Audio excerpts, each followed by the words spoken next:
नमस्कार मैत्रिणींनो, रूपाचा आर्ट अँड रेसिपी या चॅनलमध्ये तुम्हा सर्वांचं खूप खूप स्वागत आहे। तर मैत्रिणींनो बघा, सर्दी आणि ताप असेल आणि तापामध्ये आपल्या तोंडाला चव नसते, तर तोंडाला चव येण्यासाठी मी छानशी रेसिपी घेऊन आलेली आहे। आणि ही रेसिपी कशी बनवली आहे हे व्हिडिओ स्किप न करता शेवटपर्यंत पहा। व्हिडिओ आवडला असेल तर व्हिडिओला लाईक, शेअर आणि सबस्क्राइब करा। आणि आतापर्यंत ज्यांनी सबस्क्राइब केले ना त्यांचे मनापासून खूप खूप धन्यवाद। तर चला मैत्रिणींनो, रेसिपीला सुरुवात करू। तर बघा, इथे मी मिक्सरचं भांडं घेतले आणि त्यामध्ये एक मोठी वाटी हिरवे मूग भिजवून घेतलेले आहेत। एक 7 ते 8 तास हे मूग मी भिजवून घेतलेले आहे, किंवा तुम्ही रात्रभरही भिजवून घेऊ शकता। त्यानंतर त्यामध्ये 10-12 पाकळ्या लसणाच्या घालून घेतलेल्या आहेत। 4 हिरव्या मिरच्या घातल्यात। हिरव्या मिरच्या तुम्ही तुमच्या आवडीनुसार कमी जास्त करू शकता।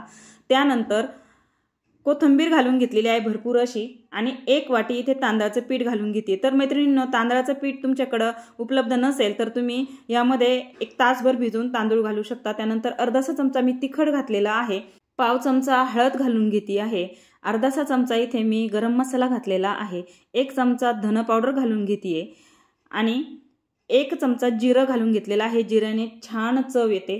त्यानंतर चवीनुसार मीठ घालून घेतलेलं आहे आणि पाणी घालून आपल्याला एक सरसरीत असं बॅटर याचं बनवून घ्यायचं आहे। तर आता मी बॅटर बनवून घेते।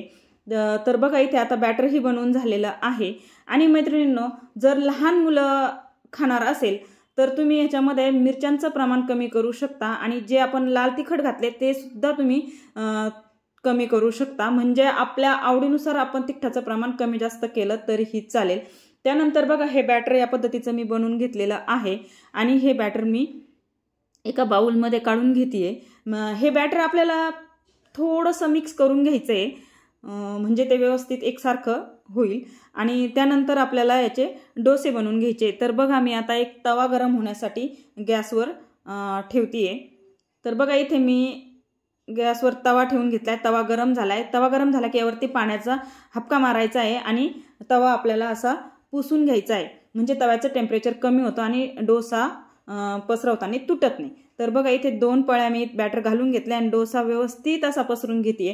तर मैत्रिणींनो, हे महत्त्वाचं आहे की तवा आपला तापलेला आहे कडकडीत, तर अशा वेळेस काय करायचं, त्यावरती पाण्याचे हपका मारून घ्यायचा आहे आणि तवा क्लीन करून आणि मग आपल्याला याच्यावरती डोसा घालायचा आहे। त्यानंतर मीडियम फ्लेम करून झाकण ठेवून डोसा आपल्याला थोडासा शेकून घ्यायचा आहे। 2 मिनिटासाठी झाकण ठेवायचं आहे आपल्याला। तर झाकण काढून घ्यायचं आहे। तर वरतून मी थोडंसं आता तेल घालून घेते आणि त्यानंतर डोसा आपल्याला पलटवून घ्यायचा आहे। तर बघा, आता मी डोसा पलटवून घेते। खूप सुंदर असा त्याला कलर आलेला आहे बघा, अगदी सोनेरी रंगावरती आपल्याला हा भाजून घ्यायचा आहे आणि गॅसची फ्लेम मिडियमच ठेवायची आहे आणि उलट पालट करत आपल्याला हा डोसा भाजून घ्यायचा आहे। तर बघा, जवळून दाखवते, खूप सुंदर असा हा डोसा झालेला आहे। तर जरूर ही रेसिपी तुम्ही ट्राय करा। अगदी हेल्दी रेसिपी आहे, म्हणजे भरपूर प्रथिनयुक्त, जीवनसत्वयुक्त अशी ही रेसिपी आहे। तर जरूर ट्राय करा। बघा, मी आता डोसा एका टिश्यूवरती काढून घेत आहे। त्यानंतर आता मी दुसरा डोसा बनवून दाखवते। तर पुन्हा तव्याचं टेम्परेचर आपल्याला कमी करून घ्यायचं आहे। त्यासाठी मी इथे पाण्याचा एक हपका मारून घेतलेला आहे आणि रुमालाने पॅन एकदम कोरडा केलेला आहे। त्यानंतर याच्यावरती 2 पळ्या बॅटर घालून घेते आणि डोसा पसरवून घेते। हे महत्त्वाची टीप आहे मैत्रिणींनो, जर तवा आपला गरम असेल खूप तर त्यावरती पाण्याचा हपका मारून घ्यायचा आणि रुमालाने तवा असा कोरडा करून घ्यायचा आहे आणि त्यानंतरच याच्यावरती डोसा पसरवायचा, म्हणजे डोसा पसरवताना तुटत नाही। म्हणजे तव्याचं जे तापमान आहे ते आपल्याला मीडियम करून घ्यायचं आहे आणि मग डोसा पसरवायचा आहे। तर बघा, आता डोसा पसरवून झालाय। थोडंसं तेल घातलंय आणि पुन्हा एकदा 2 मिनिटासाठी झाकण ठेवून आपल्याला हा डोसा शेकून घ्यायचा आहे। तर बघा, 2 मिनिटानंतर हा डोसा म्हणजे वरतून असा पूर्ण सुकला की डोसा आपल्याला उलटवायचा आहे।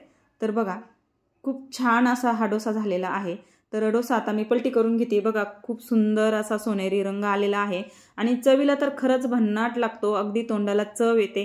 म्हणजे ज्यांना खरंच मी सांगते ना, सर्दी तापामध्ये जर तोंडाला चव नसेल तर तुम्ही अशी रेसिपी जरूर ट्राय करा। बघा, जवळून दाखवते, किती सुंदर झालेला आहे हा डोसा। उलटपालट करत दोन्ही बाजूने व्यवस्थित असा आपल्याला शेकून घ्यायचा आहे। असेच मी आता सर्व डोसे इथे बनवून घेत आहे। आणि मैत्रिणींनो, जर तुम्ही लहान मुलांना देणार असाल तर खरंच थोडंसं तिखट कमी करा, हिरव्या मिरच्या वगैरे थोडंसं कमी घाला, तर लहान मुलं आवडीने खातील। आणि चला, तर आता सर्व डोसे बनवून झालेले आहेत आणि हे जे डोसे आहेत ना, तुम्ही टोमॅटो सॉस, शेजवान चटणी बरोबर खाऊ शकता, किंवा तुम्ही असेही खाल्ले तरी छानच लागतात। तर मैत्रिणींनो, ही रेसिपी कशी वाटली आहे खरंच मला कमेंटमध्ये सांगा. तुमच्या कमेंटने छान छान अशा रेसिपी बनवायला प्रोत्साहन मिळतं. तर चला मैत्रिणींनो, भेटू अशाच पुन्हा एका नवीन रेसिपीमध्ये. तोपर्यंत बाय बाय.